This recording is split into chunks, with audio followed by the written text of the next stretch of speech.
I'm Michael, and now we're going to make a Manhattan. So a Manhattan is a variation of a martini that's been around since the late 1800s. We don't know exactly when, but there's a lot of different stories.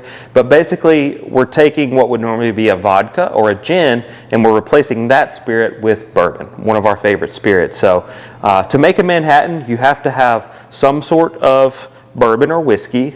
Some people use rye, some people use bourbon, and some sort of vermouth. So if we do a standard Manhattan, it's going to be bourbon, a little bit of bitters, and a little bit of sweet vermouth. So vermouth is a fortified wine that has a lot of other stuff added to it to make it shelf stable, make it last longer than wine.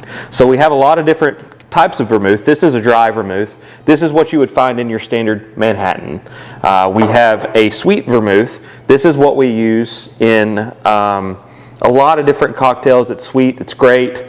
One of my favorites is a Lillet Blanc. This is actually an aperitif, not a vermouth at all, but it presents like a white wine, and if you want to make a perfect Manhattan, this is one thing that we recommend.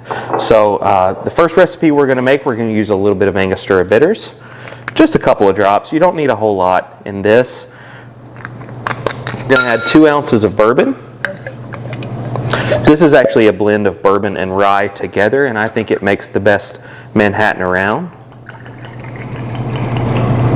A lot of bartenders will say if you're going to be using a bourbon heavy spirit, you only want to use about 3/4 of sweet vermouth. So that's what we're going to do today, is 3/4. If you want your sweeter, feel free to use a whole ounce, and it'll just be a little bit more spirit forward.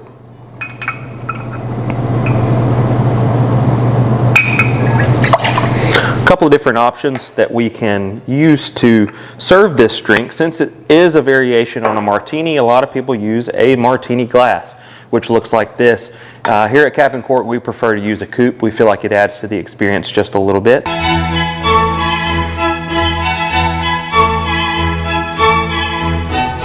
We're actually going to use a coupe today. We're not adding the ice yet. I'm stalling so that I can talk a little bit about making cocktails. Making cocktails is a fight against dilution. What is dilution? You add ice to spirit. The more you water it down, you're wanting to control something. What do you want your cocktail to taste like? So we're using a spirit that is 113 proof. So we can stir it quite a lot. If we're using a spirit that's only 80 proof, we don't want to stir it in the ice very much. So cocktail making, the people who make good cocktails know how to use dilution to their advantage. So today, since we want this to be a really spirit forward cocktail, I'm going to stir this one for just about 5 seconds. Not a lot of ice, just enough to chill it. The ice goes crazy. We love that. Stir 1, 2, 3, 4, 5. I need to pause because I do not have a strainer. Excuse me. Exactly. Had to move all my stuff. And now we're going to strain the ice out and strain it into our coupe.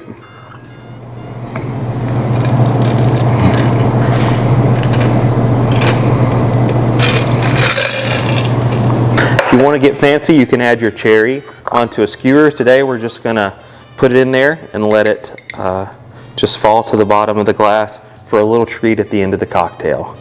If you want to get really fancy with a Manhattan, you could muddle your cherry in its own juices or in the bitters. There's a lot of different things that you can do. A lot of variations of Manhattans, but today we've showed you a basic bourbon Manhattan, and we hope you enjoy. Cheers.